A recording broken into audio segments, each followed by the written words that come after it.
جمهورية جيبوتي مدن إسماعيل عمر جلاي maanta si rasmi ah xariga uga jaray bangiga dahabshiil oo ah bangigii sideedaad ee gaar loo leeyahay laga furo magaaladani Djibouti munaasabada ridaha loogu furay bangiga waxaa ka soo qayb galay mas'uuliyiinta sare dhinaca dawladda oo ugu horeeyay ra'iisul wasaaraha Daleita Maxamed Daleita xubnaha golaha xukuumadda gudoomiyaha golaha baarlamaanka iyo marwada koobaad ee dalka Marwo Khadra Maxamuud Xayd iyo mas'uuliyiin kale oo ay ka mid yihiin maalqabeeno iyo danjirayaal munaasabada waxaa hadal kooban ka jeediyay gudoomiyaha bangiga dhexe ee dalka Djibouti Jaamac Maxamuud Xayd oo tilmaamay faa'iidada ay u leeyihiin bangiyadu wadanka Djibouti iyo waliba kaalinta ay ka galayaan dhinaca koboca dhaqaale maanta waa dahabshiil bank waxa weeye tii sideedaad waxaan u maleynayaa sidii hadeer hore aan ku sheegay qodbadaydii waxaan arkay in tartankii uu dhaamo sidii hore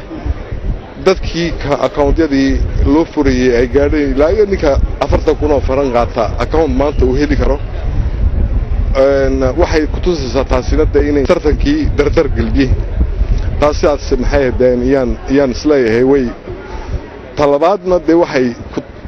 keentay maalgelin cusub oo boonan kastaba waxay maalgelin cusub ay sameeyaan dadkana waxay isku dayaan inay ama hoof fiican oo dulsaarkuna uu yahay ku la sayraya dadka kuwan kale imika intan dambe soo anfurnayna waxay u badan yihiin Islamic Bank oo shariicadii islaamka ku fadhido dhinaca kale gudoomiyaha guud ee shirkadda dahabshiil ahna aasaasaha bangigan ayaa isaguna ka hadlay munaasabada ilaahay mahadii waxa laga yaabaa in dadku leeyihiin hadalku waxa lagu celceliyay 40 sanadood baa baankani jiray wartalo ninkan aasaasay ee la sheegaya intuu leeyahay way aragtaan waan run oo 40 sanadood 70kii iyo waaba yar qariyay waaba ka horeeyay 70kii inta aan bilaaway ganacsiga waxay aanu aan ka soo qaatay in 70kii waxa dadka oran doona muxuu fariisan waay marka 70kii ilaa maanta waa aragtaan intay tahay inta waxaan ka shaqaynayay ilaahay mahadii oo ilaahay igu garab galay waxaan leeyahay businesska ama baac mushtariga ama ganacsiga marba baxaadeg marba si kastaba aan noqoto mar walba barwaaqadu ma jirin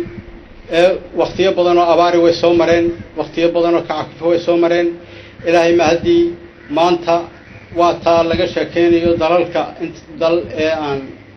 ka hayno shaqada sidoo kale maamulaha guud ee shirkadda dahabshiil Cabdirashiid Maxamed Dahabshiil ayaa isaguna ka hadlay waxaan doonayaa markale ku leeyahay assalaamu calaykum wa rahmatullaahi wa barakaatuh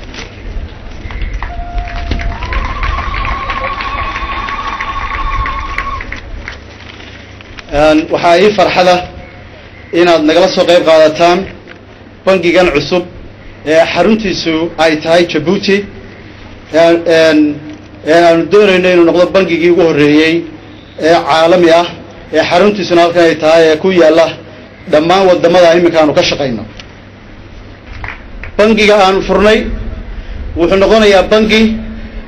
islaami ah oo fully compliant ah sharciga islaamiga ah ku dhaqmaya isagoo sharciga caalamiga ah na ilaalinaya